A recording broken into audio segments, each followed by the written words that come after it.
order. It is 4:50 p.m. and I would like to add a couple of things to the agenda. I would like to add under appearances the Capital Area Community Food Bank.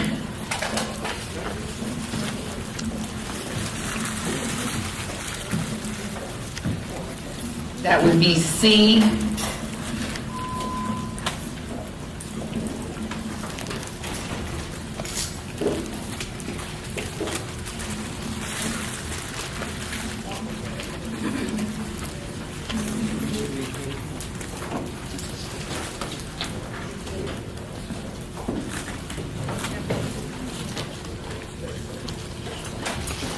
I'll entertain a motion to adopt the agenda with flexibility. Turn it on, honey, I don't think it's on. And they're really hot today, so you won't need to stand right up on them. Point of Move that information. we adopt the minutes for September's correct meeting. No, I need the agenda first. Oh, I move that we adopt the agenda for the September's meeting With flexibility. with flexibility. Do I have a second? Did I say October? October's meeting with flexibility. Do I have a second? Tina Washington, I second. Second moved by Annette Jones. Point of information. Robin McNair, NECC. I just wanted to confirm that you did receive my email in reference to speaking to the representative assembly for the Restorative Practices Committee report. Yes, ma'am.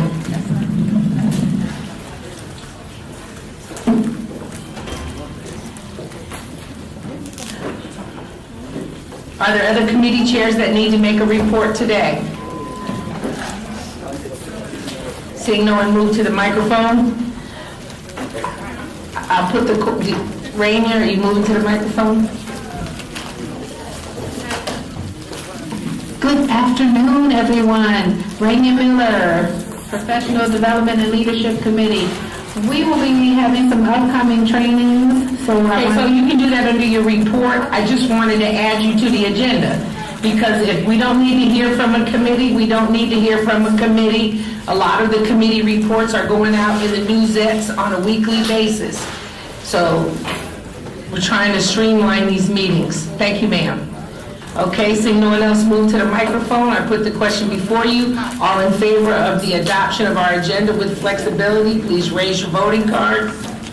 You should have received a voting card on the way in. All opposed? Motion, abstentions?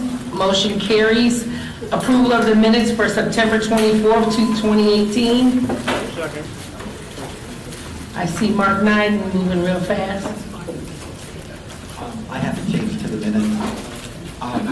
Okay, Mark, you have to talk really loud. You try to put all that bass in your voice and then you get real quiet on us. Okay, Mark Dyden, Northwestern High School. I am indeed from Northwestern High School. The minutes I am from Central High School. Thank you. Okay, so we can correct that in the minutes. So are you, let me just say this. First of all, you need to move the That's minutes. what I do. You're moving the acceptance of the minutes? I am moving to accept the minutes from the September meeting.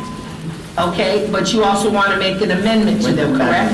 Okay, so can somebody second his motion, please, at a microphone, so that we can get them on the floor, so that we can discuss the minutes? Second by Brian. All in favor of, oh no, excuse me, what's your amendment, so we have it in the record? The amendment is, Mark Dyden is from Northwestern High School, not Central High School. Okay, well, we'll fix that. I think that's an easy one. Are there any other additions to that? Therefore, seeing no one else move to the microphone, all in favor of accepting the minutes from September 24th with the amendment, please raise your voting cards. All opposed? Abstentions? Motion carries.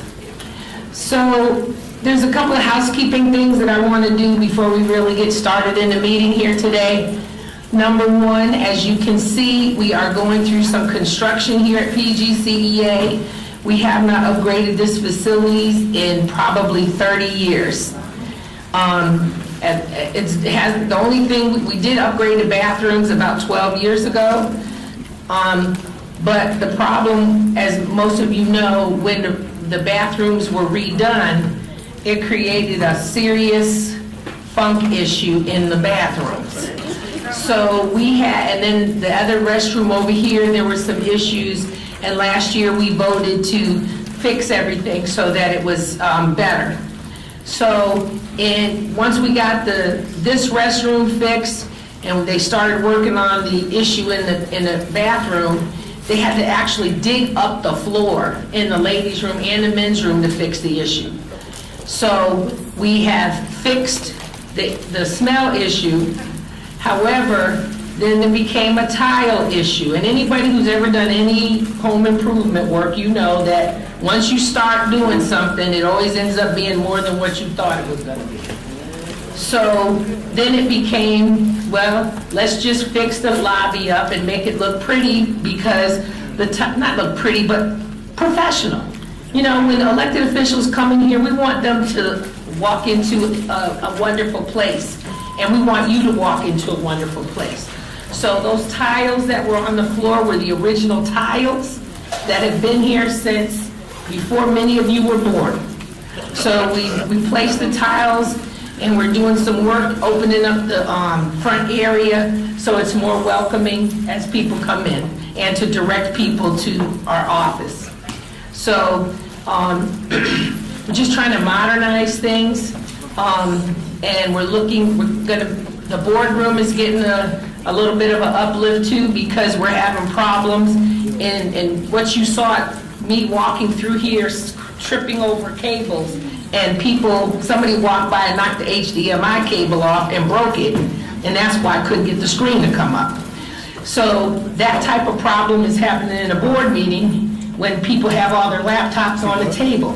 So we are getting a new board table in there, so when you have your meetings, like when the NECC meets and different committees meet in the boardroom, you won't have all those wires around.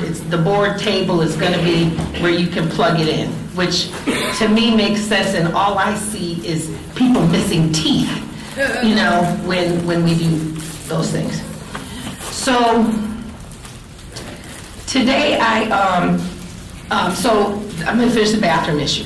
So the restroom over there is the one that's working right now through that door. And the men's, for ladies, that you need to use the one that's through that door there. Unfortunately, I just noticed that the sink is backing up in there. So, like I said, if it ain't one thing, it's another, okay?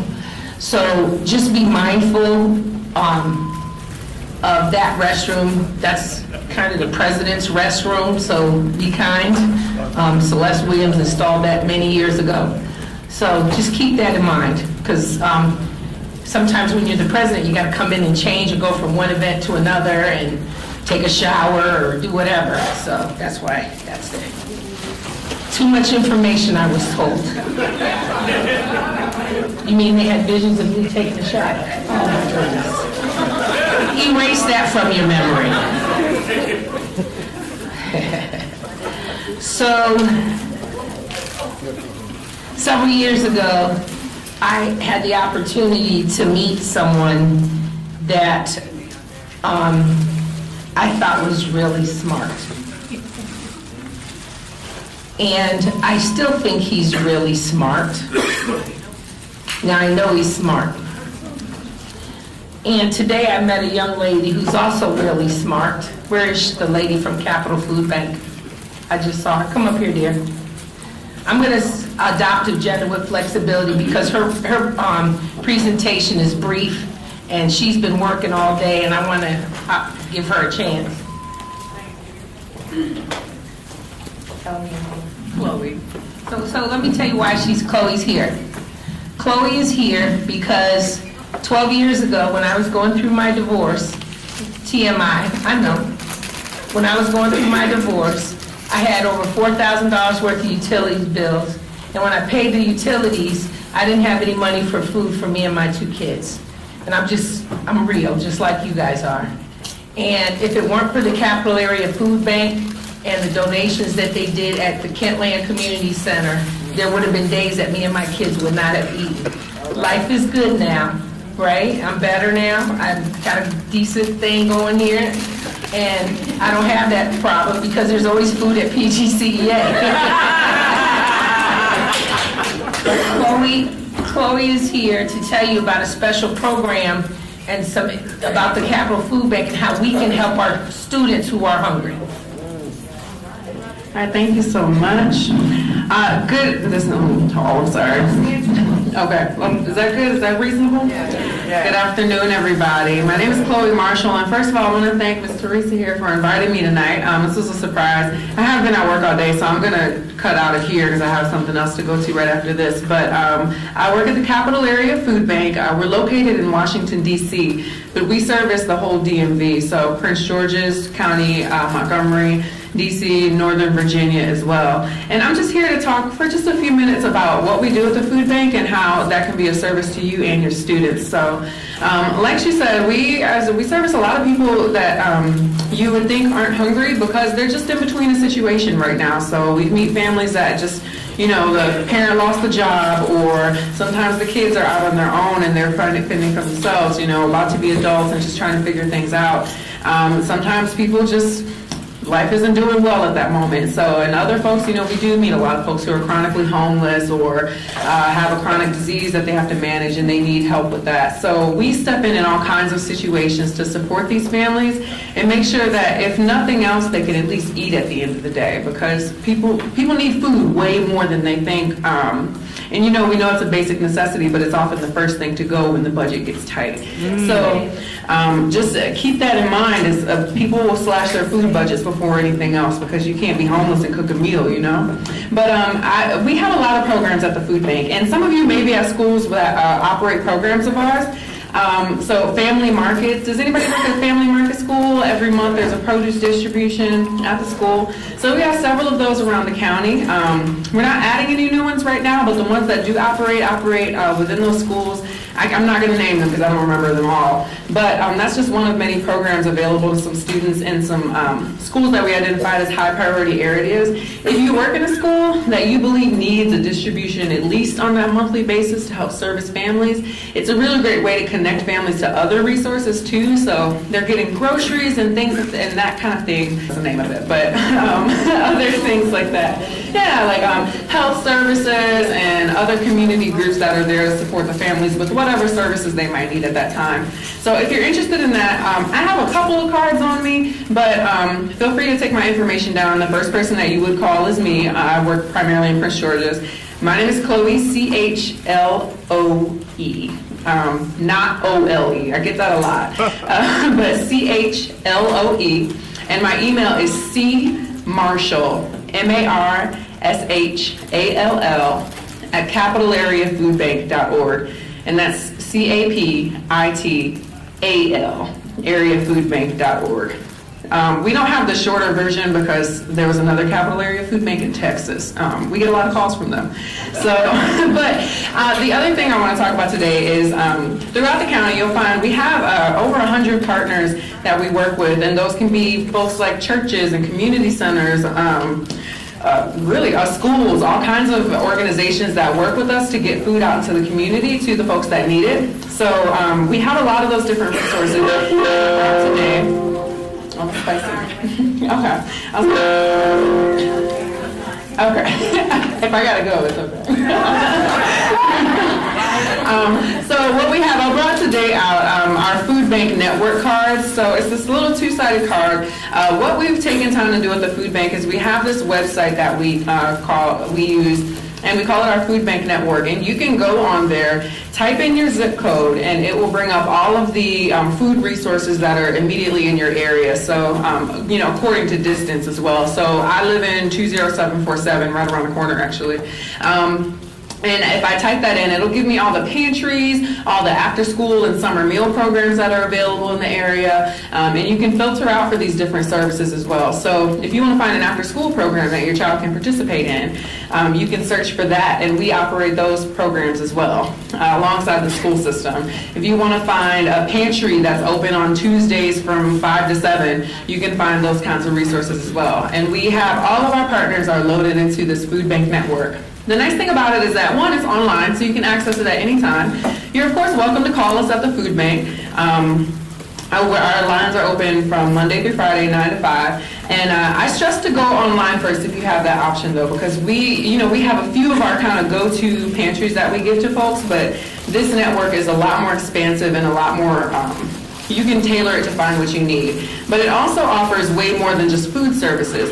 So you can find things like healthcare and housing, job training, transportation, all these different resources that are available in your immediate area that you can contact, financial services and things like that. So we encourage folks. I brought a stack of these. I ordered 25,000, so if you need more, I have more. Please, dear God, take them. So they're drowning me at my desk. But I feel like this is right around 200. But I encourage people to just take a stack of these with them. You can leave them in the classroom. Here you go. And just hand everybody a little chunk. But you can take them in the classroom, leave them in the office. I leave them in apartment buildings a lot of times. I leave them in elected officials' offices. They're just a really, really easy tool. And you can use it to either refer somebody to services, or you can just hand them the card, and if they have an internet connection or phone, they can find those services themselves. And we find it's a really great tool because a lot of folks are in need, and they, in just a brief moment, they realize that they don't know where to go to get what they need at that moment. So this is just one of many tools out there that they can use. So that's all I have. Is there any questions? Yep. So I work at a school that has a lot of undocumented families. To access any of these free resources, is there any identification that has to be submitted? Yeah, so that's a really good question, and the answer varies depending on which pantry you go to. Now, something that we really strive to teach our partners is that if somebody comes to you for food, whatever the circumstance, just don't turn them away. So there are some federal programs that we operate that do require you to provide an ID and like proof of address and things like that. But for most of the programs, if you come for food and you express like, hey, I'm not comfortable with that process because of this circumstance, they'll find a way to get you some food, And a lot of there are no programs that we operate, as far as I know, that require you to be a citizen. So you don't have to provide that kind of documentation usually. Any other questions? Sure. Do you assist team parents? Team parent, I didn't answer fast enough. For teen parents, I can't tell you any specific programs targeted for teen parents, but we get all kinds of folks at these pantries, so we wouldn't turn a teen parent away. Are we offering formula and things like that? That's not something that, as far as I know, we're not allowed to give out formula just because of food bank legislation, but we do assist anybody across the spectrum. Okay. Yep. And some of our partners do operate programs that cater specifically to these populations. Any other questions? Sure. Is there an app? I'm sorry, could you say a little? Is there an app? Oh, we're not that cool yet. I'm sorry.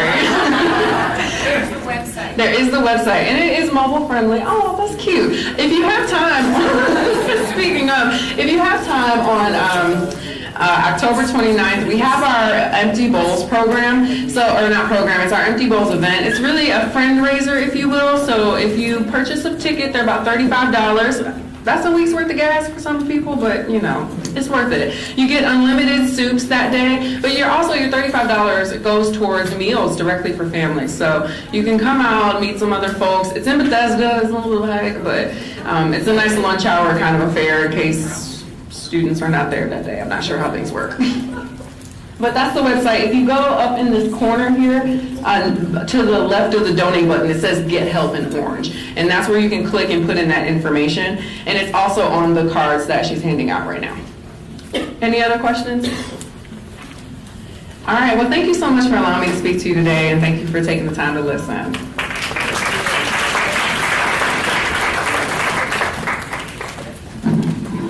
Thank you, Chloe.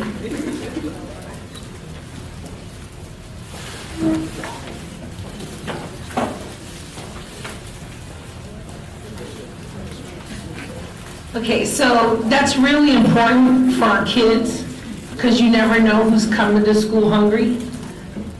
Sometimes teachers come to school hungry. I've been there. So that was why when I met her today, I was like, ooh, I got something for you today.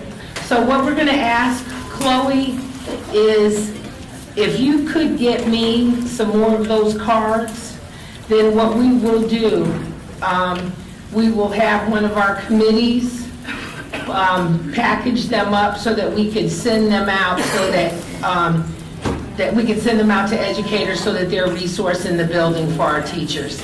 Because I think that's real important. You have a card I can get a copy of? Yes.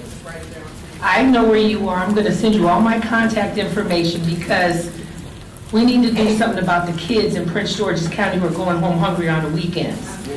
Okay, so we need to do a joint venture together. I know some people got some grant money. We can make something happen. Okay? All right. Okay, so thank you, Chloe. Let's give her a hand. Because she's indeed doing God's work, in my opinion. Okay? So, as I was saying, there's this other man that I met that was really smart. Not only is he smart, he's got a lot of character. And sometimes people are smart and don't have any character. Several years ago, he worked really hard on a little thing called the Thornton Commission. How many of you know what the Thornton Commission is? How many of you never heard of it? Pete, tell the truth, shame the devil. Okay. So Dr. Thornton, you have your work cut out for you. And I want you to listen carefully because before there was the Kirwan Commission that we've been talking about, it was the Thornton Commission. And because of the Thornton Commission, the changes in the formulas that dictate how our school system is funded, let me just say, it allowed Prince George's County to receive a lot more funding than we had ever received. And put in place for the legislature guidelines on how to fully fund our schools. So with that, I would like to introduce you to someone who I consider a political ally and a friend, Dr. Alvin Thornton.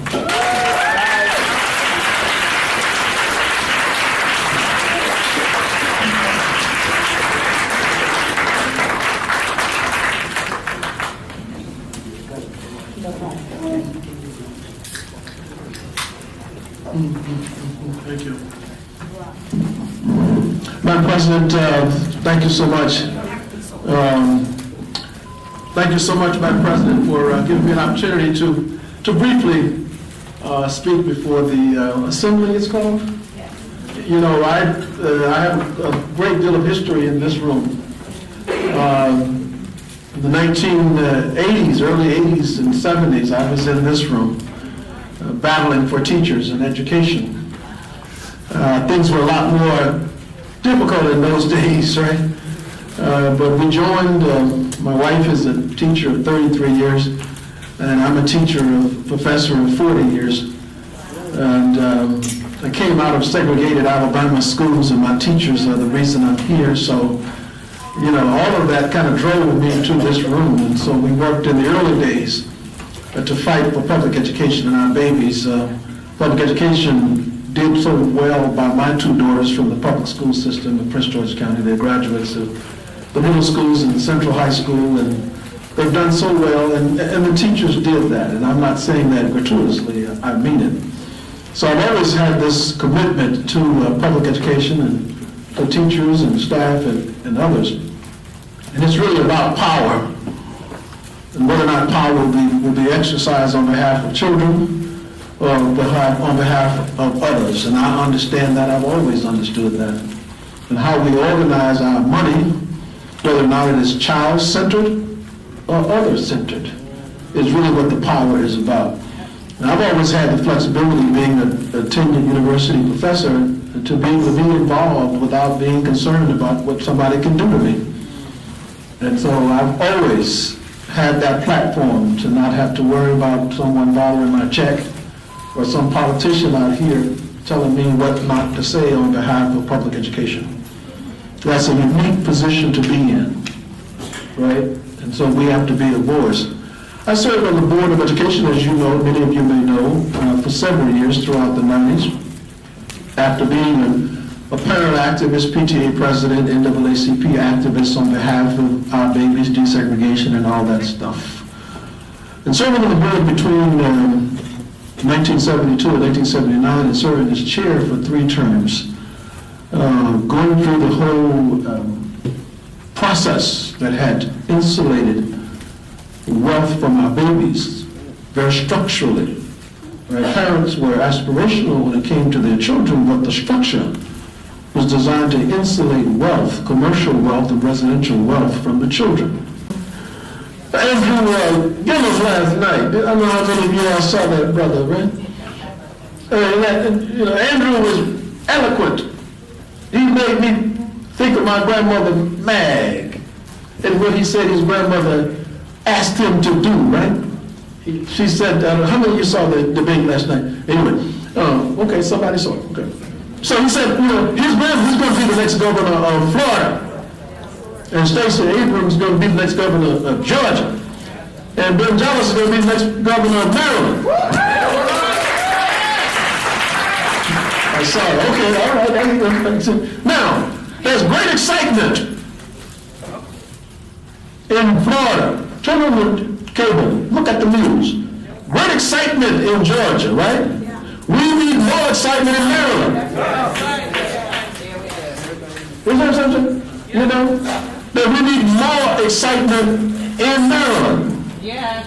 Now, Prince George's County, think about this. On November 7th, we're going to wake up on November 7th, and we are going to say we either decided to elect the next governor of Maryland, or we decided not to elect the next governor of Maryland. That's going to be the thing we're going to face on November 7th. Do you understand what I'm saying to you? Now, there are 415,000 voters who are Democrats. I'm not assuming everybody is Republican or Democrat. 415,000 Democratic voters in this county.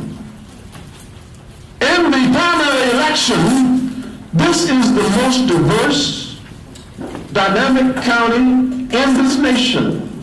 Do you understand what I'm saying to you? Federal government workers, Prince George's County workers, income, we're the highest income state in the nation. Prince George's County, that's who we are. But we don't vote. And the last thing, we are the most educated, make the most money, but we don't vote. Now I'm saying after November 7th, we need to be known as those people who vote. What are they doing? Those people vote. 24% voting in the primary election, 24%, 35% voting in the general election in 2014. We lost the state by what? 77,000 votes. Now, just then, forget about the rest of the state. I'm telling you, Prince George's County by itself, if nothing else happens, can determine the outcome of this election. 77,000 votes, that's all you need. 8,000 votes per senatorial district. Now, I'm going to tell you this. I went down to the Sassa building before I came here, and I drove into Upper Marlboro. Last time I checked, Upper Marlboro is a Democratic stronghold. What did I see? It was almost like you were in what? Hoganville. What the hell is going on? Somebody is asleep. You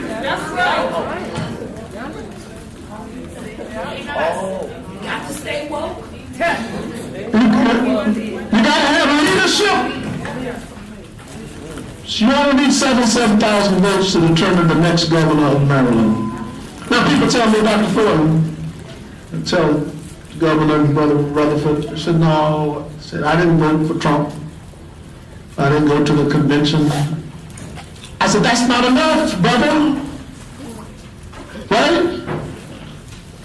You are with a party and a people who have absolutely insulted everything about who I am and about who this nation is. Everything.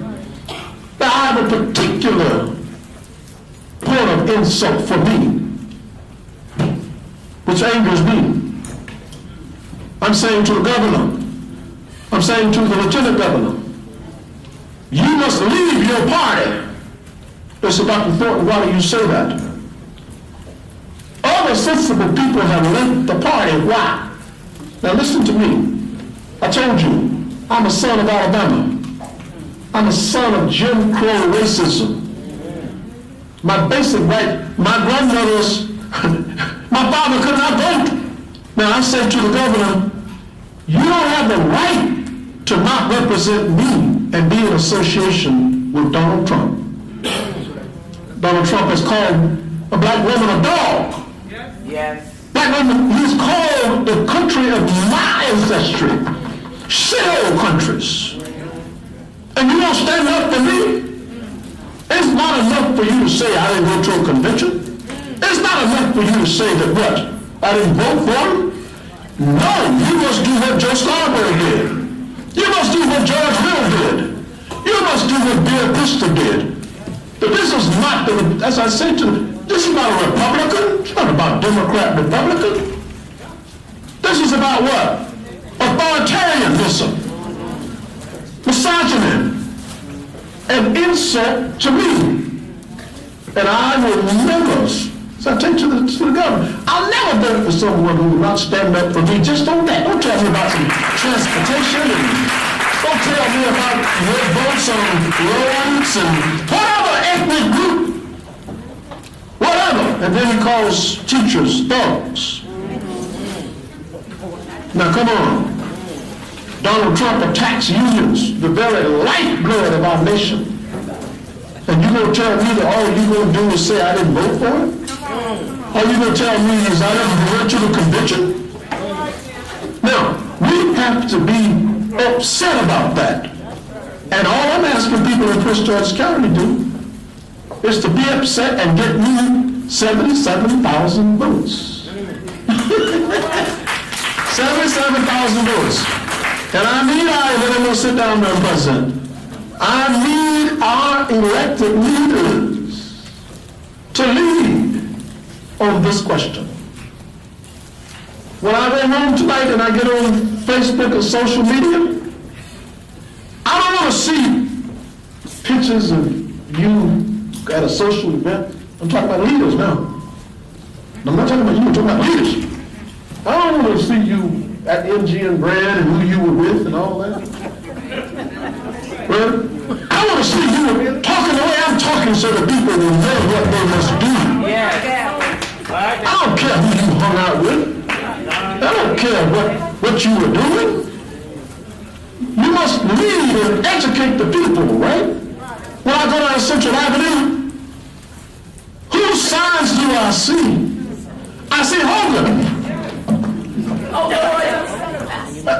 Come on now, the last time I checked, Central Avenue is controlled by what?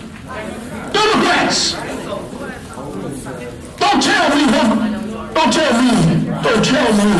that Jealous didn't have any money. Hell, we control Central Avenue. Why is it that Hogan signs are all over Central Avenue? Now, is somebody playing games with me? You know, as I said, I don't know anybody anything. Somebody playing games with me? Somebody blowing smoke up my nose?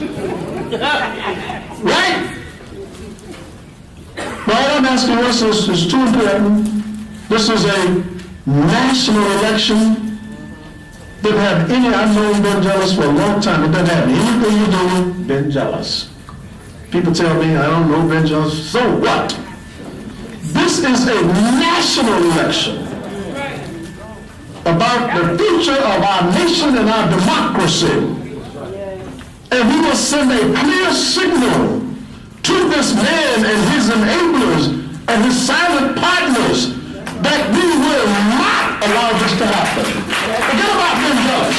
This is a national election. And we are the leaders. This is what Prince George has to understand. We are what? We are the leaders of the nation. That's what we are. Now, if we don't vote, nobody's going to look at us with any respect. No one, but if we do vote, because if we don't, on November 7th, this is what I say to those people who say that the governor is not a supporter, you wait until November 7th. Trump is not out here now, but on November 7th, he will be out here. And they will be a part of what?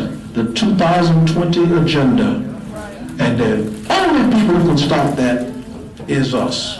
So let's get this COVID thing right, and let's get those 77,000 votes.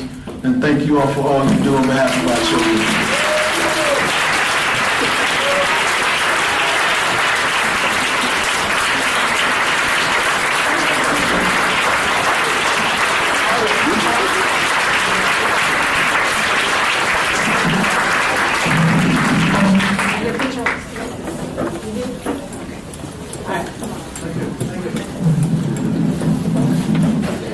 So Dr. Thornton has also recorded a video. Did you have a question, Yvonne, for Dr. Thornton? I have a statement for him. Okay. Is this on? Yes, we can hear you. So I've known Dr. Thornton for a while, and I used to think that power corrupts and absolute power corrupts absolutely. Dr. Thornton actually taught me that that is wrong, wrong, and wrong.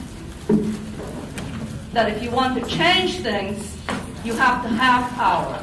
And if you don't have that power, you don't have anything. It is righteous power that is going to change things. And as far as I'm concerned, right now, Dr. Thornton is the hero in this room because he fought for many years, a long time ago. And yes, it did make a difference. So, like he said, don't let anybody tell you that money doesn't matter. You know it does.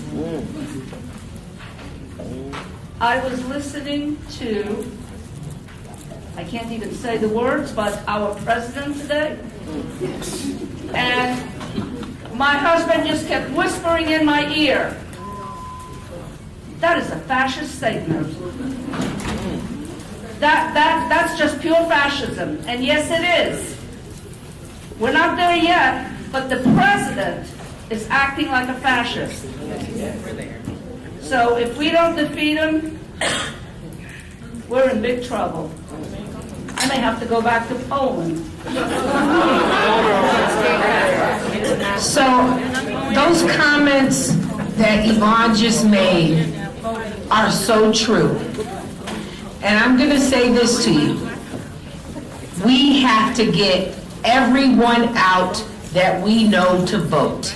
If you have not liked Ben Jealous on your Facebook, you need to like Ben Jealous on your Facebook and share it with all of your friends. Dr. Thornton recorded a video for the plowmen and fishermen, and I was trying to pull it up, but for the sake of time, where he endorsed Ben Jealous. And did it proudly in front of all of those Democrats in that crowd, and many of you were there. We have to lay the groundwork for 2020. This is bigger than just 2018.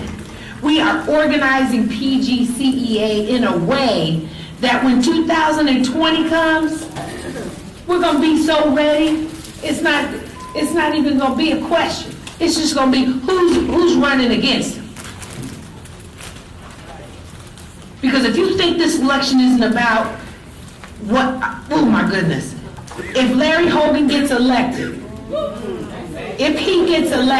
and let me just say this, he's a liar, and I'm going to say it to you, because you need to understand, when he looks at all those pieces, when you watch those commercials on television, and he's saying, oh, well, I signed this, I signed that.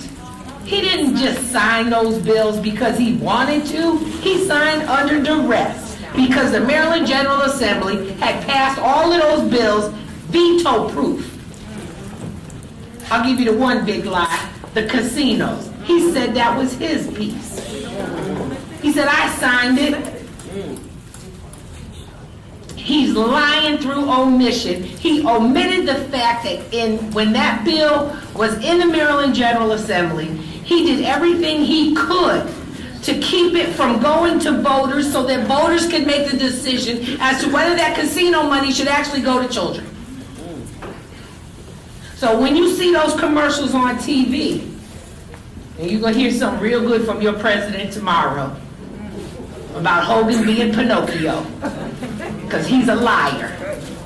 And I'm saying it. And people in Maryland need to understand that if he gets reelected, the Trump-like exterior is going to disappear, and we're going to go right back, and we're going to go back in time in Maryland. Now, I drove down Central Avenue. Did Dr. Thornton leave? I drove down up Landover Road, past the FOP. Anybody drive by the FOP lately? I don't like to drive by the SOP. Holding signs all around. And the big steady Hoyer sign right above it. I don't know what it means, but it sure made me scratch my head. So we have to really look at this and ask ourselves, is it time for a revolution or what? It's time for a revolution. It's time for you as our membership to go out there and get everybody you know. If you just get them to the polls. Get them to the polls. Most conscientious people gonna vote right. And we need a social justice warrior. Because our children deserve a social justice warrior. We want somebody, when that Kirwan Commission money comes in, that's going to make sure that it's funded, because the governor in Maryland has the ultimate authority over that budget and funding those formulas. So, I want to thank Dr. Thornton. Give him another round of applause.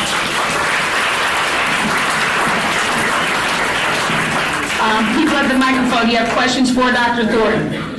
Yes. Okay, Dr. Thornton, will you take a couple questions for me, please? You can come back up here. I won't bite you today.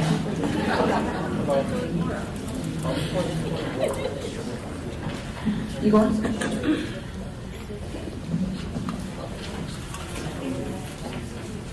Microphone one. Good evening. I'm Zena Whitworth, Board of Directors. I have a question, or more so of a statement. Tomorrow we have a Prince George's County Public Schools BOE meeting, and in this room, from my opinion, we sit divided on this issue. And the only thing I have to say is that what could we do as educators? Well, ask, what could we do as educators? Because I feel as if though going to the Board of Ed and making our presence known as educators to stand up for our students is one way of accomplishing this goal. We have to come out of the woodworks and we have to show up for our own rights as educators. For classrooms, for pay, we have to stick true to that, and we have to show up and dominate the things that we control. As far as the elections are concerned, in this room, I know that we're divided. But how can we all get on the same page to do what's right for our students, for our teachers, for our county? If we're the nation's leading state, the leading state in this nation, what is it that we can do as educators? What do you suggest? Because I'm ready to fight. I've been going to the board meetings. I'm very open and very vocal. What is it that you recommend that we can do? Because Friday we had, every teacher, in my opinion, should have taken off and made a statement there and just keep making statements about how powerful teachers are. We have students to tell us how powerful we are and how important our jobs are, but no one respects. So Zena, your question is, what do we need to do to improve education in Prince George's County? My question is, Dr. Thornton, you said we need to fight. How do we, as educators, fight? We have to, as I say, walk and chew gum at the same time. I looked at the platform that is being advocated by PGCEA. And each of those elements on that platform, one has to agree with. Small class sizes, professional development for teachers, changing in the test-driven phenomenon in this county, adjustments in the evaluation system. But there's one thing that has happened in the past 16 years. It's been 16 years since Bridge to Excellence. And we have, and I to some extent blame the state or whomever for this. We turn things back on ourselves. I was talking to a sister over here, and she was talking about mold in her school. Two issues: lack of competitive compensation, right? Lack of resource teachers adequately in schools for kids. Much of that is a revenue issue. Some of it is inappropriate use of funds, but much of it is a revenue issue. Which means that, this is why I'm sitting here saying to you, if we do not get the funding issue right, the next 10 years are going to be even worse. Because what the state does, the state gives us inadequate money and then says, the problem you really have is a management misuse and it's your problem, right? We can never accept that premise. So we get the 2.9 billion and we continue to fight the fight at the board level and with the county council or whatever.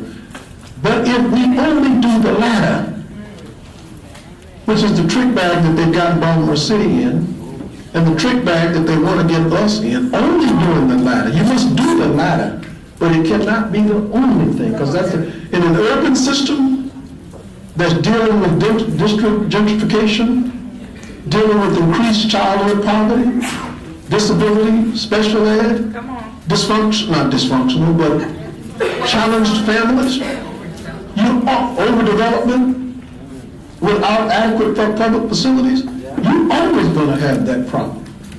And that's why we must get, so I say chew gum and walk at the same time. I will say this though, 16 more days, if you don't get that right, I'm not trying to divert from the question, but 16 days, if you don't get that right, you're going to have a state board that has no respect of education, has no respect for public education. The whole voucher charter system, private school funding is going to just eat us up. We're going to naturally turn on ourselves and feed on ourselves, right? And that's what's going to happen. So I think we can do both, and I'm advocating that we do both, starting by electing an education-friendly governor who will support and appoint an education-friendly state board of education, who will not fight putting teachers on that board. They should be on that board, right? Who will fully fund the 2.9 billion, who will not have this draconian evaluation system attached to the $2.9 billion. See, people don't believe that teachers and administrators and districts know how to use money on behalf of children. They think that you must have some group of people way up here somewhere who want to do that. So, chew gum, walk at the same time. Let's do both. Microphone 2. Hi, Sheena Washington, Board of Directors, International High School at Largo. Dr. Thornton, I just want to thank you. It's always an honor to have you here, and we have so much to learn from you. I know that we have 16 days left, but I would like to ask you if you are available, if we were able to host another kind of forum for educators. We had a really successful parent collaboration talking about negotiations with PGCEA. Would you be willing to come and share your knowledge and expertise? Absolutely, let's do that, okay. Let's do it. Okay. Let's do it, and let's create some media around, because when I see Stacey Abrams, listen to what I'm saying. And maybe it's because, she's running against a real throwback. Kemp, see, this is the trick bag that Hogan has us in, right? Kemp is a real throwback to old Jim Crow. They're taking older black women off of buses to keep them from voting. So they are direct with that stuff, right? President Carter says it's the worst thing. President Carter says the worst thing he's ever happened. So they understand what they are dealing with. We are getting the silent treatment. They're sleepwalking us, right? So we don't think there's any threat. So we need to do something, and we can. Come together massively. Let us speak to each other. Let the media see us speaking. Let the people see us speaking, right? Make Channel 5 and Channel 9 not come out here and just cover an incident in the school system. You know, you see what I'm saying? Make them come out here and cover that. They'll cover some people in the boardroom battling and going on, right? But let's, so yes.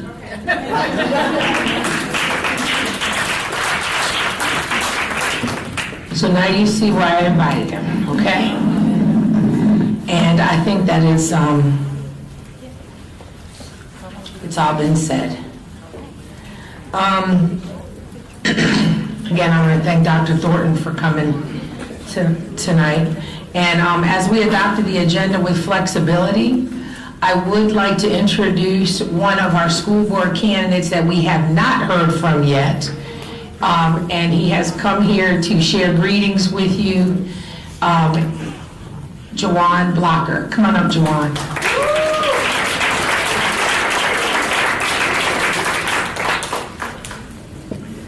I see you came by my house and put a sign in the yard. We were watching a game yesterday. And I was still coming back from Ocean City. I owe him a dinner. I owe him a dinner. Good evening. How's everybody doing? Everybody's good. I usually don't like using mics. I'm also a spoken word poet, so I'm not used to using microphones. I am honored to be here today. I apologize for my appearance. I was actually out door knocking, so I'm jetting over here now. My name is Jawan Blocker, and I am a candidate running for the Board of Education for District 3, which covers Hinesville, Mount Rainier, Langley Park, Tacoma Park, University Park. But most importantly, I am the son of two Prince George's County Public School employees. My mother has worked in one of our school cafeterias since 2004. My grandmother started working last year at one of the schools in my district, in District 3. And you know, I'm simply running because I was tired of the lack of representation that we had on the board. And I think that we need people on that Board of Education that directly understands the issues that our current young people are fighting, but also we need people on the Board of Education that will work hard each and every day for the best interests of everybody sitting in this room. I think that it is absolutely ridiculous that all of you all, our educators, are 5 steps behind which you should be getting paid. Or 3 steps behind, excuse me. 4 steps, excuse me. You all need some more. It's behind. As of today 5, right? Okay, as of today 5. And so as the former student member of the board and now a candidate, I want to let everybody know in this room that I will work hard each and every day to serve the best interests of you all and our children. I obviously have a lot to learn, but just know that you all have my support. I'm going to go in, work hard each and every day to make sure that you all get better pay. I want to make sure that we are working on community schools. I am a product of a community school, and I believe that we need additional resources in our school systems each and every day to help you all, but to also make sure that each and every student in our school system is well-rounded. I think that with you all's support and the other candidates that we have endorsed, starting from our beloved Ben Jealous on the way down to other school board candidates like Joshua Thomas and Arun Parak, and we can get that done. And so with that being said, again, I am happy to be here. If you all have questions later, then my information, I think you all have my information. I do want to thank Madam President for all the work that you do on behalf of our educators. Again, I'm glad to be here. Look forward to working each and every day to make sure that you all get better pay and that our children have a quality education that they deserve. Thank you all. I'm glad to be here. Last thing, and I sometimes forget this, so excuse me. My website is www.jawan, J-U-W-A-N, blocker, B-L-O-C-K-E-R.org.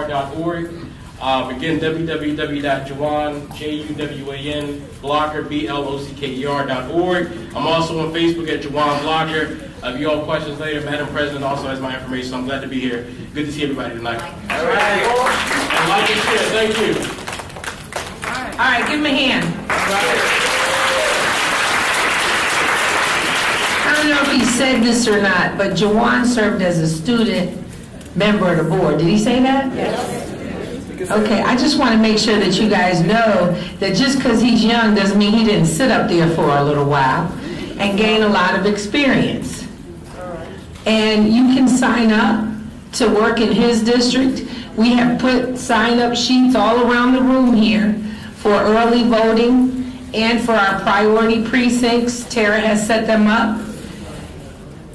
I think that we really need to be mindful of all of our opportunities to make a difference. And Arun Parakin, who came and visited us at the last meeting, Belinda Queen, who came and visited us, Joshua Thomas is out there working. I know he's out there door knocking because every time I talk to him, he's out knocking. And Jawan, they've been working really hard.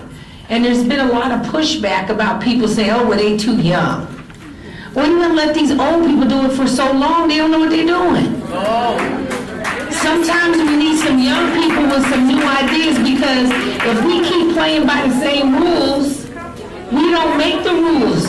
We didn't make the appointed school board rules. We fought against it, now we gotta live with it, and if we can't control the rules, then we have to do things differently, and we have to think differently. And it's important for us, and it's important for us to get these school board candidates elected. Because I'm telling you, there's a lot of people that are working against them who want to keep that appointed school board in place. I would call names, but I might start a fight. Go ahead. Microphone one. Dr. Teddy, Atlanta Rosa High School. I just want to re-emphasize the importance of electing the young people, because I have two former students on the board, and you all know what they're doing. Rahia and David Moore, they started my class a few years ago, and they're in the building at least once every year, and to talk and look at what's going on. And I think if we look at the board members and we see what's been going on, we think that these two young board members have had an impact that has been positive to us. So that's to reinforce the fact that we should, stand behind Joshua and all the other young people. Thank you. Okay, so I'm going to move along in the agenda to Donna Christie, Treasurer. Come on, Donna. Oh, she's going to do the state board report because she's on the state board of directors, and then she's just going to go right into the treasurer's report. Yes, so y'all fired up now? Very fired up. So, because it doesn't end on November 6th, you need to have another date in mind, and that is March 11th. That is our Red for Ed moment. You've seen those marches all over the country, right? Why are we doing that? Can we do that? I've heard it. It's been y'all have been on social media. I see y'all saying it. When are we gonna do it? We're doing it on March 11th in Annapolis. And we need, Prince George's County needs to turn out the number from the state. The state's goal is to have 15,000 there. That will be the largest march ever in Annapolis. 15,000 is the number. It will shut down Annapolis. And there's construction that's going to be taking place on Baden Street. So it's going to be a march. It's not just going to be a rally. It's going to be a march from, what's the, Navy Stadium? That's what it's called? Navy Stadium. We're going to march, right? And to get to 15,000, every local has been given a number of what our goal to turnout is. And our number is 1,344. That's it. We better get up more than that. We have the capacity to turn out 10,000. We have the capacity to shut down Annapolis all by ourselves. So, but I'm going to tell you, last year's rally was a pretty good turnout. 5,000 people. But I'm going to tell you something about Prince George's County. It was very difficult for me to sit there as a board member. Very uncomfortable when I heard the data come back. And our flake rate was over 50%. We had the highest flake rate in the state. For me as a board member, that was a very uncomfortable moment. So the flake rate is how many people said they were going to show up and didn't. That's our flake rate. We keep track of those things up there, state. We have awesome staff. They keep track of a lot of stuff. They keep a lot of data. And unfortunately, for Prince George's County, we did not look good. So I do not want to be in that uncomfortable space again next year. Okay, so we are going to turn out for real. We are going to show up, speak out, and step up. Thank you. I always forget which order those go in. All right, so that's that. Now I just want to reflect a little bit on the convention because it was a very proud moment. That was a little bit of the bad news, but the good news. But now I'm going to go back to good news, and that was Prince George's County leading the way at the state convention. Y'all need to give yourselves a hand for that. We had some fantastic new business items come out from Amity, from Yvonne, from Robin, if she's out in the hall or she's in here, not sure where she's at, and from Mark, right? And I have the pleasure, because I'm on the board, I get the advance, we debate everything in advance. You know, we see them and we take positions, and I'm able to go to them and say, these were the concerns that the board had. So we recommend that you modify your new business item in this way, or that way, or the other way. There was no real problem with Yvonne. She had full support from the beginning. No problem with Robin. She had full support from the beginning. But Mark and Amity both know I had to come to them, and we worked on their new business items to get some of them passed. And Mark's actually got bailed out a little bit by Jane Stern from Montgomery County. Jane bailed him out a little bit. We love Jane. By turning his into a legislative amendment, it helped his get over the finish line. So that was good. So Prince George's County is leading the way. Amity writes her own, she did. But I gave her a lot of feedback from the state on what our concerns were, so she could massage them in a way to make them more palatable, so they could be more palatable. Okay, so that being said, my personal takeaway from it is that we've made a lot of progress on social justice, on racial justice, from the new business items. Where we haven't made as much progress is the mental health arena, which, as you all know, or you should know, I'm a school psychologist, so that's the arena, the space that I live in. So it's very disappointed. We talked to Amy, we thought hers was golden for the mental health first aid one. We're shocked when it failed, so we definitely have some work to do. I'm not sure if it's, we don't know, if it's still the stigma of mental health, what it is, people just being triggered by just the topic, but we definitely still have a lot of work to do to get the mental health that our children need. So then that being said, I want to, Dr. Thornton brought up the Kerwin Commission. Some things you should know is that there's a lot in the Kerwin report that we're going to like. There's some stuff, though, that we're not going to like. The final report is not out, but there are some things that are concerning to the state board.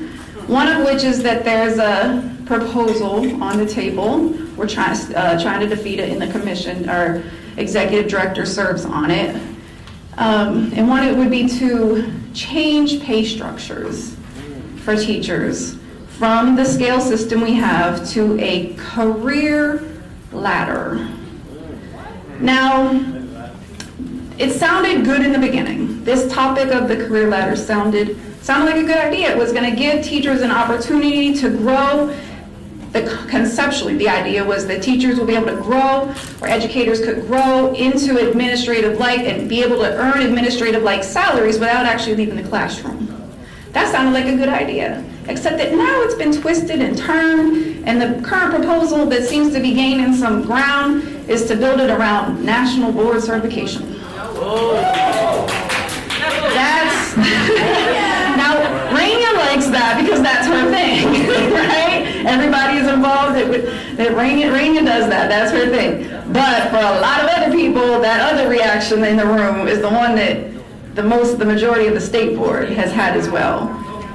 Major concerns about building the pay. It would replace, right? People who are already on the pay scale would be grandfathered into that and still keep that. But new hires would then, whatever they come up with, or whatever this idea is, would be a replacement of the current scale system. And national board certification would almost be more important than a master's degree. And, yeah, and it doesn't, and so then it would be like your base salary, and then when you get your national board certification, you would get so much money, and then you would get like, each time you renew it, you would get another $5,000 added on. But so that's only like a $5,000 raise every 5 years. And it costs you how much to renew it? Like $1,000? So, I'm just saying, there's going to be some things with, and by the way, those ideas are coming out as the folks in Prince George's County. Yes, Paul Pinsky and what's his name, Alonzo Washington? No, his name was attached to it in our meeting, but, so Pinsky definitely is behind it, 100%. I've heard Alonzo. I know he's on the Kirkwood Commission, but so anyway, yeah, but either way, because he's on the Kirkwood Commission, you should talk to him about it, and if you're opposed to it, you should let him know you're opposed to it, so then he can be opposed to it, right? That's how it works. They take information from their constituents. So Pinsky is on the Kirkwood Commission, he represents us, and Washington is on the commission, he represents us, so y'all need to let them know if that's not what you want. You want to make sure that they are not for it as well. They represent you. And finally, the last thing I want to say from the state is about the nominations. I mentioned it at the last meeting, and a few people have asked. You got your nominations has come out from PGC and from the NECC, and I don't want to steal their thunder because I don't know if Lenore can give your report. You're coming. Okay, so we can get there. But the state nominations are open. So if you go to marylandeducators.org to the website and you find the nominations and elections page, and you click onto the nominations form, you want to click the one that says, it says exactly, MSEA Regional and At-Large Delegate. That will get you to the NEA convention. Okay? And if you want to do it, I have it right up on my Surface right now. You need to write a 55-word statement, or up to 55 words. That's the cutoff. But on the form, you can make a statement of why people should vote for you, and the cutoff is 55 words. So if anybody wants to borrow my Surface and nominate themselves while they're here, you're welcome to. That's my state report. And now my treasurer's report is written, just a couple of highlights. Now this was basically just taken from the report that I gave to the board. So there were a couple things I forgot to change. One, it says about on the second page on the back side about credit cards, it said, I recommended, the budget committee recommended a credit card for the office manager, we approved that. So that's not a recommendation, that's approved by the board. And just another thing and cash your checks, right? So an update on there, the unclaimed property, there is still $17,000 in unclaimed checks floating around out there. Still. And if that money is not claimed by October 31st, I think, you have to next week to claim it, or it's going to the state. And then you're gonna have to go through the comptroller's office to get it back. So, $17,000, and that's over 10 years. It's not like that's just in the past year. That's like 10 years worth of unclaimed checks, uncashed checks. It's not our money. We can't keep it. We can't just put it back into the budget. It's somebody's money. It might be yours. I don't know. But there's sign up for bill.com so that won't ever happen again. You'll get your money just EFT'd into your bank account. And then the one thing that kind of blew me away, that kind of got it on the front page, is about the investments. Is that we have almost $1 million in reserves in our crisis fund and whatnot, and it's making almost no money, literally $12 to $24 a year. So we're going to be working on an investment policy so that we can put those in some things that will make more money, and that may result in an investment committee at some point, because that's what we do at the state. And so if anybody knows a lot about investment, if that's your thing, or if you know a member who's big into investment and knows things about investments, send those names forward so that we'll have a pool of people when we get to that point, so we can do better with our money that's in our reserves and our crisis fund. That's it. Point of information, done. Yes, Marvin. Hi, Marvin. Marvin Burton, Drew Freeman Middle School. I have a 2-point question. Okay. Pretty direct. How much money has gone out to our local candidates, and who decides how much is delineated? That's a PAC question, so I don't know that answer, because our money, our members' money, our budget is completely separate from PAC funds. I know that legally, we can't give more than $6,000 per candidate, that's the max it's allowed. Thank you. I don't know what the actual money is, because that's a separate everything. Okay, so do we, the process of delineating that money is the PAC question? That's for the PAC. Does the PAC team have a report today?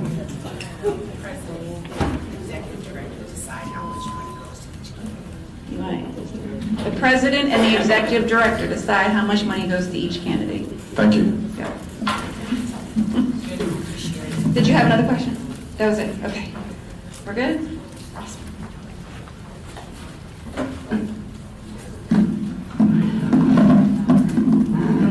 Moving right along. Okay, so we heard from Donna Christie and the treasurer's report. You did the treasurer's report part, right? Everybody has a copy of the treasurer's report? Okay. Charles is not here, but I believe he asked someone to put his new business, his old business on the agenda to make it discussable today. There were a number of things that could not be voted on by this rep council because we had a lack of quorum. It happened, it keeps happening.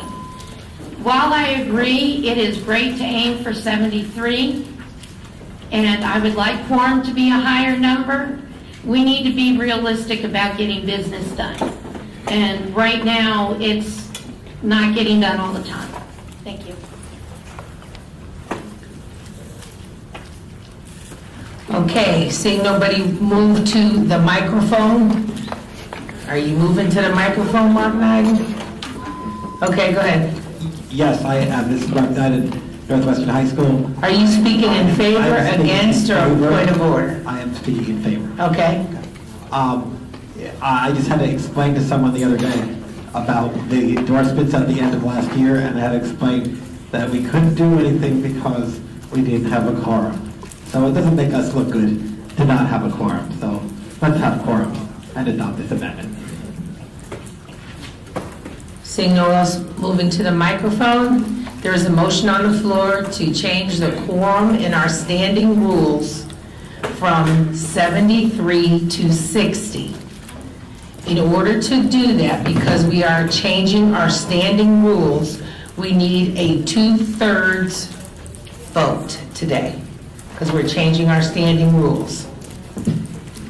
Yes, do you have a point of information? Yeah. Yes.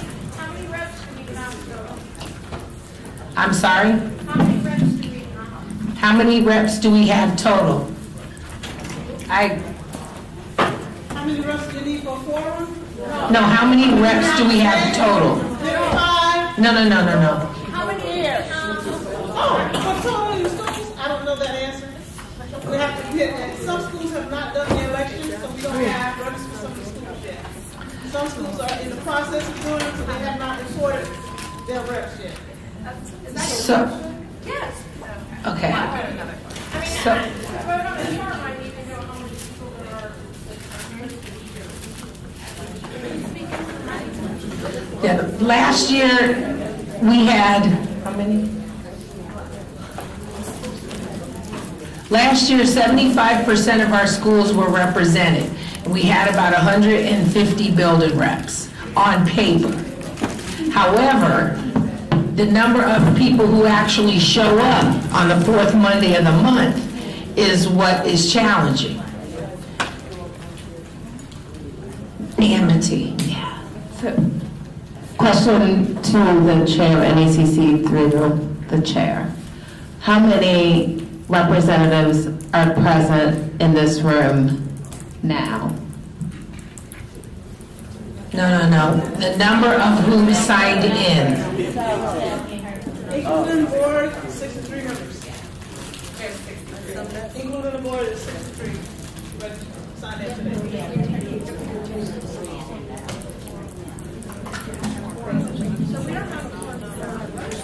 Okay, so, And you know what? I hear people saying, we don't even have quorum to change quorum. That's why we need to look at this. Because it's not that building reps don't come. I look around the room 1 month, I see one half of people, the next month I see the other half of people. And it's not that I don't understand that people are working all day and they're tired and they want to go home. I don't know what else to do aside from give away a TV today. Because I'm going to give away a TV today. Okay? So, microphone 2. Madam President? Yes. I believe the number has sufficiently changed because of the last course of meetings. We've had speeches that are very long. We've been long-winded, and then we had to also wait for our dinner at 8 o'clock last time for the speeches, which we don't mind the speeches, but I think that they do need to be timed so that people feel as though their time matters.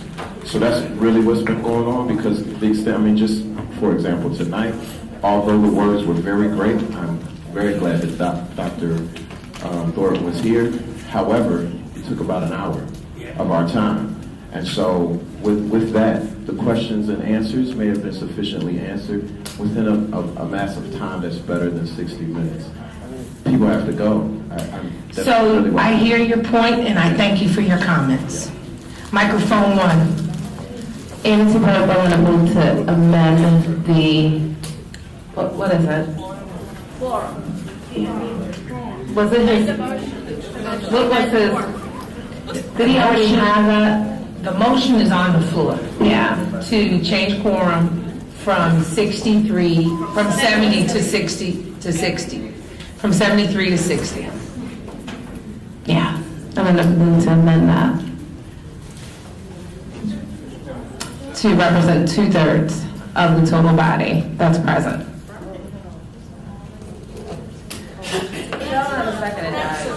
So, wait a minute. Do you have a second? Delisha Adewusi from Port Towns Elementary, I'll second it. Okay, so. Yeah, let me speak to it. I just need to get the amount clarified. So if we have 150 schools represented, then the quorum would be 2/3 of 150. 2/3 of 150, which I believe is 90. 100, close to it, right? I mean, percentage-wise. Okay, so quorum would be 100. Amity, and I just want to clarify that. Speak to your motion. So listening to what members have just shared, my colleagues, people want to at least get their voices heard, come here, make sure they're voting on something to move the business forward. I think it is in the best interest to change a number to something that may work, besides people leaving beforehand. And who knows, they may leave beforehand as well. But just trying to create something that may work. If you don't like it, vote it down. Microphone 2. Okay, so Sheena Washington, Board of Directors. I'm speaking in opposition to Amity's proposal.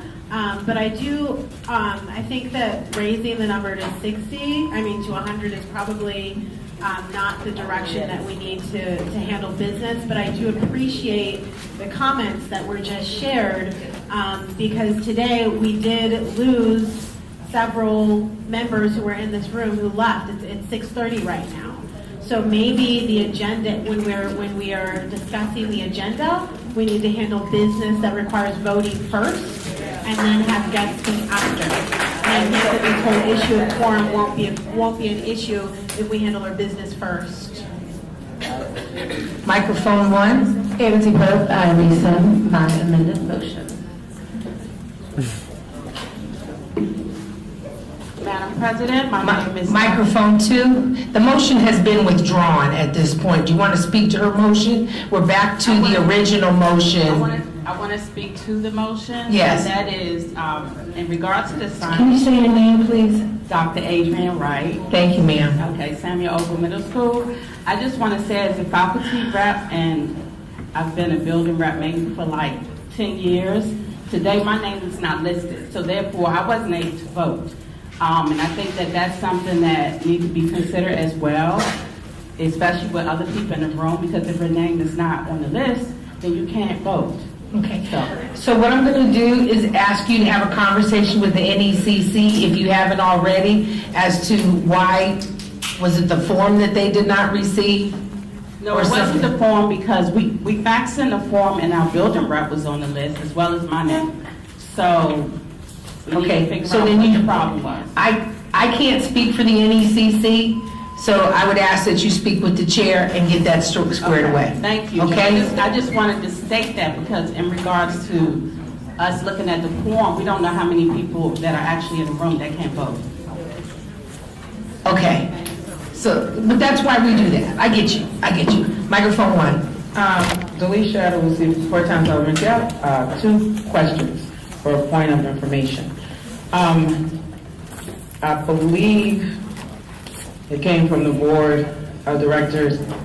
The motion that was on the floor was to amend The standing rules. The standing rules to amend to 2/3 of the people that are in the room at the time, or was it 2/3 of the building reps as a whole?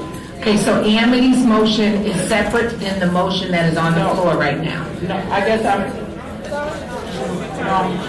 If you're asking me about the motion that is on the floor right now, the motion that is on the floor right now is to change the amount needed for quorum from 73 to 60. That's what's on the floor right now. Okay, because I thought she mentioned something about 2/3 of the vote. Okay. We do need to have 2/3 of the vote of this room in order to change the standing rules. Okay, that's what I needed clarification. Okay. Thank you. All right. Microphone 2. Okay, so excuse me, Yvonne Basich, Vice President. We can change the quorum number every single year at the beginning of the school year. So this is not forever. Let's see what happens. Let's see if we can operate better, get more stuff done, changing it to 60. If we decide next year that that didn't work, we can change it again. So this is only until the following school year. We can change it at the beginning of every school year. And I think we should pass the 60 and see whether we can work in a more efficient manner.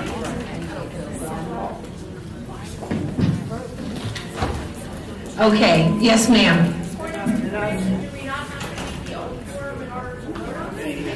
Yes, we do. Madam Chair, how many did you say were here today, present? We have 63 total, that includes board members. So we don't have quorum today, is what you... Okay. So we cannot vote on this anyway. And, you know,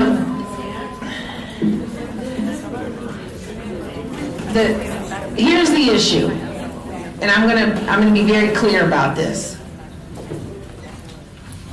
You are the deliberative body of this association, okay?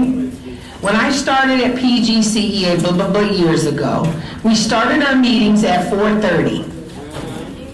Then it was moved to 4:45. The decision last month to hold dinner until after the rep council was made because we were watching the debate afterwards and we had a special meal planned. And we encouraged people to stay to watch the debate. The chair made that decision and I own that. The other decision is who comes to speak here and the order of our agenda. It is my responsibility per the bylaws of PGCEA to establish an agenda to handle the business of the association. One moment, I'm almost finished. There is no way under God's green earth that the level of work that we need to do sometimes can be handled in an hour and 45 minutes. And it's okay, I get it. If anybody who wants to come and work on an agenda committee for PGCEA, please, I will meet with you the Wednesday before rep council and we can talk about the agenda, because that's when I plan it. I don't mind, I welcome the help. If I could give this task to somebody else, I'd be more than happy to listen to people. So, I received the criticism. I received people saying to me that the meetings are going on too long. But I dare anybody to come up here and tell Dr. Thornton that he can't speak. I dare anybody to come up here and say that what he said to us today is not going to enrich the life of a child somewhere. So, microphone 2. I move that we suspend the rules so that we can vote on changing the quorum number right now with the people who are in the room. We can't do that because we don't have quorum, Yvonne. I move to suspend the rules. You can't take action without quorum. I can't even suspend the rules. Okay, so let's finish up what we have for today, okay? I know. Look, I know I'm being defensive, Greg. I know I am. I know, don't take it personal. You know, wait a minute, let's stop for a second. And I really do want to be impeccable with my words tonight. But let me just say this. We are all human beings. And I do this job with great passion. And for people to say, don't take it personal, when people are throwing daggers at you, sometimes that happens. And I did, and I own it. And it's something that I'm growing in. I'm not perfect. I'm great, but I'm not perfect. Microphone 2. Board of Directors. Madam President, we appreciate the memory, but here's the thing. I don't think the one meeting that you had called for us to watch the debate, I don't think that one meeting is the issue. That's not the issue. So I don't want people to get that twisted because of that one meeting. I think probably we need to get back to where we can start at, if you say the meeting calls at 4:30, we start at 4:30. So when 4:30, your gavel goes down and we begin at 4:30, and then we'll maybe be able to have that quorum and sustain. But the problem is, if 73 persons should be here, when we started, we did not have 73 people. So at no time whether we start to the end, we had quorum. And that's the issue. So I don't think the issue is actually on you. It's all of us, maybe not enough members are turning out so that we can establish the quorum. So I guess we have to go back to the drawing board and to see how flexible we can be with all of this going on. So we don't want you to take it too personal. We understand nobody's throwing daggers at you. Take a deep breath and put that little thing over your mouth and smile a while. And I would like to take our rep council and do like we did when we did the contract negotiations, and take the RA out of the building sometimes. When we went out to Flowers, we had almost 90% participation at night. So maybe we need to do that. And I'm open to suggestions. And maybe start on time is the issue, Madam President. Okay. Start on time. We're gonna start on If we can get to start 4:30, I think we can do it. 4:45. And members, we have to be respectful of time, and we come here on time so that we can start on time. Okay, so Greg, can you turn the mic on?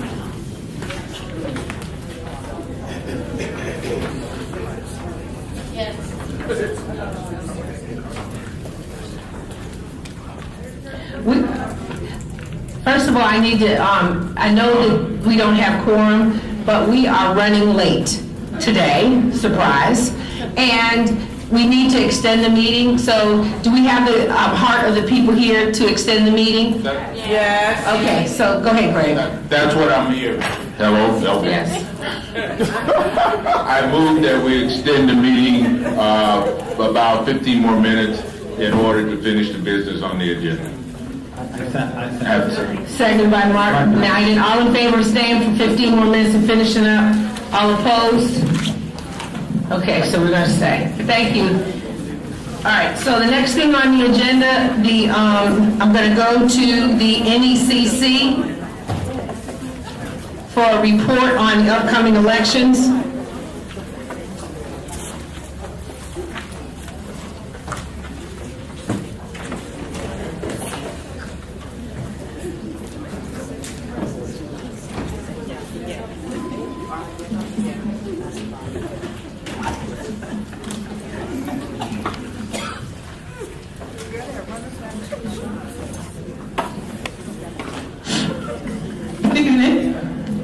Good evening, everyone. The election calendar was on the back table for you to pick up. Just want to reiterate that. Come up here.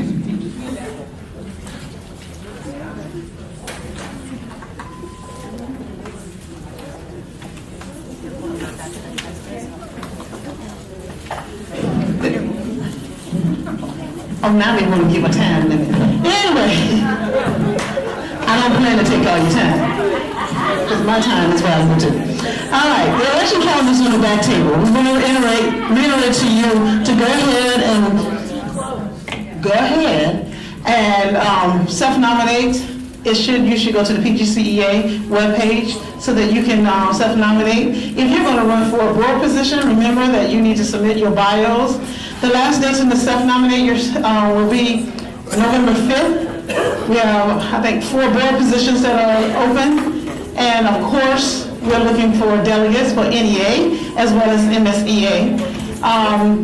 Bios, flyers, and that information from board members, those of you that want to run for a board seat, that information is due no later than November 8th. So self-nomination closes on the 5th, election closes on the 8th. Flyers and bios due on the 8th. Our election will run concurrently with MSEA election, which is in our bylaws. That election will take place starting in January 28th, and will run through February. Those dates are on the calendar, so make sure you pick up a calendar. Make sure you share that calendar with the members in your building.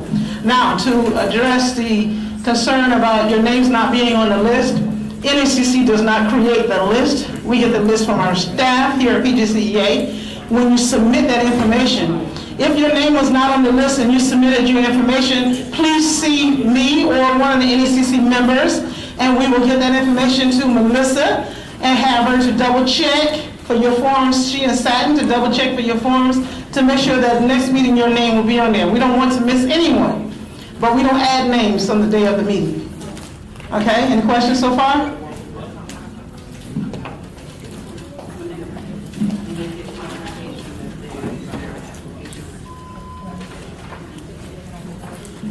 Okay, there's a question about what kind of response do you get when you self-nominate. Once you self-nominate, you should see a page that says that your information has been submitted. If you do not see that page pop up, all you have to do is shoot me an email or send an email to Satin Smith here at PGCEA, and she can verify whether or not your information went through. Are there any questions that you have for NECC? NECC would also like to bring your attention to the rectangular tables.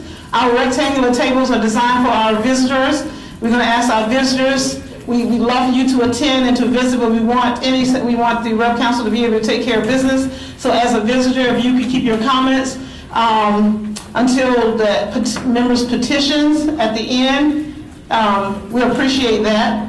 We're going to ask that if you are a member, that when you sign in, we ask that you arrive on time in your negotiated agreement. For those of you that are at late schools, you are allowed to leave a little early so that you can get to the meeting on time. We're going to ask that you take advantage of that, and if you have any problems, contact President Dudley, and she will contact your administrators.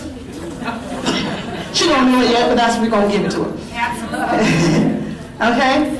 NECC believes that the business of Rep Council is extremely important to the operation of our organization. Therefore, we need you to come. If you are aware of a school that does not have an FAC, and we're working on cleaning up that roster as well, please notify NECC. We'll be very happy to help them get this FAC up and running.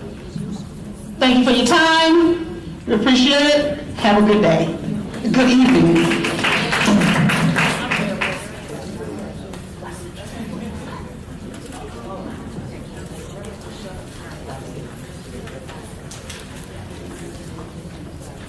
Okay, so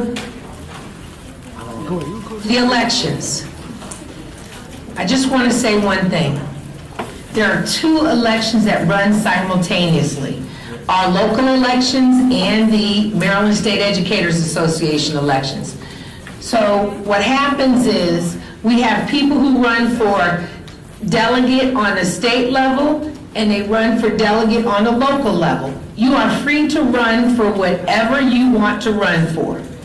A lot of people want to run for a state delegate because they might be interested in running for a statewide office. Some people just want to run locally. You get to choose. However, what we have to be really careful about, and it causes a lot of confusion for me and for Adrian and for the other staff as we're trying to figure out exactly how many delegates we have. If you run for a state delegate position and you win, you should take that state delegate position because technically it is a higher position. Even though we do the same, usually PGCEA does the same allotment for our delegates. What happens is people win both and they seesaw back and forth. And what I'm going to ask is the NECC, if we can look at a way so that if you win a state delegate, you're a state delegate. That opens the door for more people from PGCEA locally to go to the convention. I run for state delegate for that reason, because when I get to be elected a state delegate, the Cora Rice Foundation has just, or is just sending out information about the Christmas party for deserving children. If you have recommendations for children that you think would need that, it's held at Eleanor Roosevelt every year for about 500 children. So if you're in an elementary school, please make sure you give your guidance counselor that nudge. I'm going to send them some correspondence as well. President's report, I'm going to move through here. I know the social committee has an event scheduled for November the 2nd to get us ready for Election Day. It's going to be sort of a party with a purpose, so come on out. I believe the invitation went out yesterday for November 2nd. If you are able to work early voting on any evening or Friday or Saturday, or Sunday, please, Tara's right here. Tara's been handling all of our campaign activities for us, and she's been doing a great job. Give her a hand. She really has been holding it down. So if you see your location up here for early voting and you want to sign up before you leave out of here today, that's fine, because we're going to be calling you and hustling you and everything, because we need everybody, as Joanne Benson would say, lottie-dottie and everybody at the polls. I do want to say thank you to all of the delegates that were at the convention this past weekend. It really was an honor to sit back and watch the activism coming out of Prince George's County. And as the leader of PGCEA, to have other presidents and other locals come to me and say, what is in the water at PGCEA? I didn't have the heart to tell if it was the bathrooms, they were fixing them. But anyway, it was really a great event. And for those of you who missed, we had Morris Day at the thing, and if you want to see the video, look, and she said, I got the video. I did a Morris Day impersonation at the lip sync contest. I came in second. There was only 2 people though. Anyway, no, it was fun. Well, you know what? My thing is, if you're gonna do it, do it. If you're gonna be somebody, get up there and do it. But there was a group of people that came down to Ocean City this time who are our future. Where are my Sparks at? Come up here. Come on. Jerome, come on.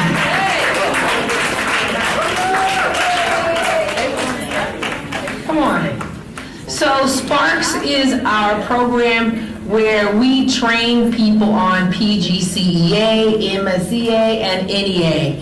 And these people are our future because the Sparks program is about leadership training so that they can work on committees and organization. How many other Sparks are in the room right now?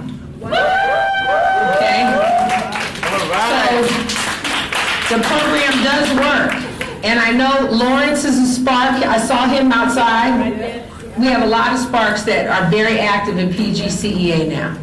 I also want to thank the coordinators of the Sparks program. This year, Marilyn Kuo led it again. She's been doing it for 3 years with me, with us. And helping her out this time was a Spark, Philomena. And so I just want to say, this is what leadership looks like. Membership committee, social committee, political committee, social committee. All right. I turned around and he was hitting that Morris Day step. I knew I had a Jerome behind me. Thank you so much. And let's give them a hand. They are people. All right. She said she wanted to say something. Hello, good evening. I actually saw on this weekend so many hardworking people. I realize this operation takes quite a bit of, I feel I have hope now, because I've been around in this system for 40 years, and I see all of these people working so hard, and I realize I don't know if I can keep up with you guys, because I must say to Lisa, she's the hardest working president I've ever known. And, you know, as people of color, as Bobby said, we do. Okay.